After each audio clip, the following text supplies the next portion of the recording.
Broadcasting from the River Alice 20,000 studios, this is XPD News.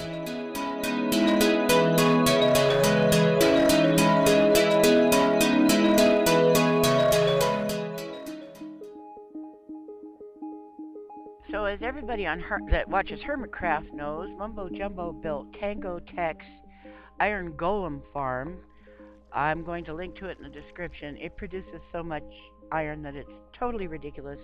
Iron is almost more frequent than dirt. So there's a Iron Golem farm on the HermitCraft server.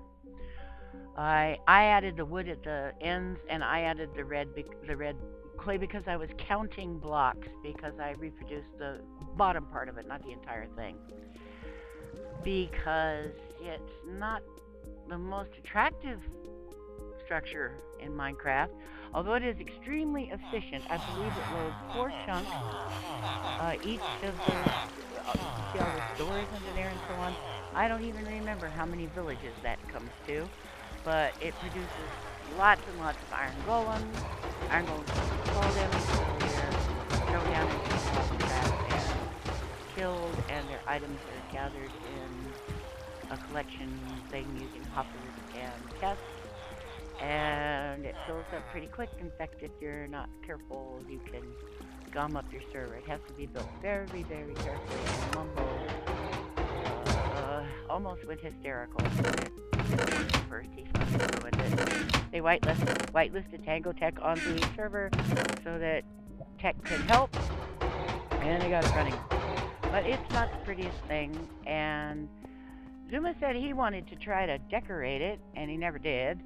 And Mumbo's putting in all kinds of chests and item collection systems from the bottom and so on, but it's still pretty ugly.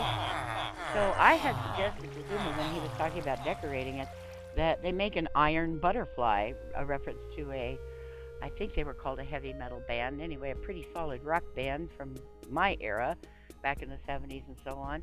They have enough iron, it seemed to me it would be nice to make a community garden and decorate the flares of the golem farm, the part where the doors go. That's what those stripes are for, so to count out the doors. So that it looked like a butterfly, using a lot of iron, and then underneath put a community garden with lots of roses. That's why there's so much red in this, because all the roses, which doesn't account for the red sand or the red stone, except it had to have redstone. I mean, it's Mumbo, right? And I used jack-o'-lanterns to light it up. There are a few patches that need more lighting. Where the stripes are, could use more lighting. And I'll show you a patch up at least that white spot right there underneath, or punch a hole through it and use some red stained glass or whatever, because there's still some dark spots. And I like the light shining through. Now, Optifine's acting peculiar. He's got composite eyes made out of redstone ore.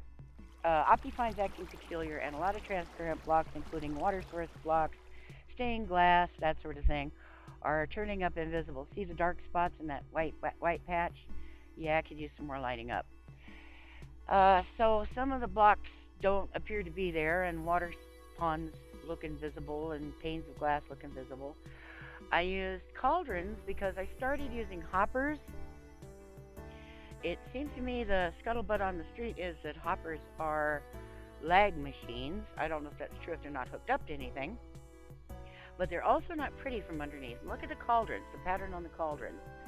So I used a few hoppers in here, sort of as outlines on various areas.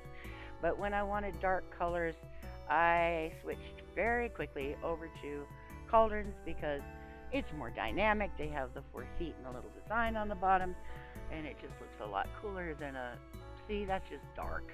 The hoppers, no. So yeah, I'm going to call it still a work in progress, even though I'm putting up the video, because like I said, I want more lighting where the stripy parts are and where those white patches are in the fronts of the wings. And I wanted to give Mumbo a present because, well, for one thing, see how small a human being is in scale next to that thing? Mumbo worked really, really hard on this, and it's been of great benefit to people on the server who can now just walk by and snag as much iron as they want. And also because Mumbo did a really sweet thing last weekend. He was on the TeamSpeak chat at XPD server, and I just told him what I thought of him, that he's smart, that he's got a great sense of humor, that the reason his videos are fun is because he amuses himself. So even if it's something where my eyes glaze over with some really techie redstone or something, he's still funny because he's telling little jokes and amusing himself. So you can see what it looks like at night. That he's a really good editor, and that he is genuinely enthusiastic and appreciative of the work of other people on the server. Really like, oh wow, kind of enthusiastic. And I appreciate that. I really don't like it when popular servers act like they're single players, when the people on them don't interact and so on. I decided I'm going to add some lighting to the antennae on the front because it's just so dark you can't really quite see the head. But it would look, I'm not saying this is a beautiful butterfly, but it's a concept, right? And I don't have any way to download schematics and send them to Mumbo or anything fancy like that, but it's a concept. Because I think it's been a couple of months now, and I keep thinking about this iron butterfly concept, so I got really brave and downloaded Tango Tek's zip file of it into my single player, and I started to build it there, and then I said, nah, that's not going to work. I need to build it on Zuma server, so there it is. Thank you, Mumbo. Broadcasting from the River Alice 20,000 studios, this is XPD News.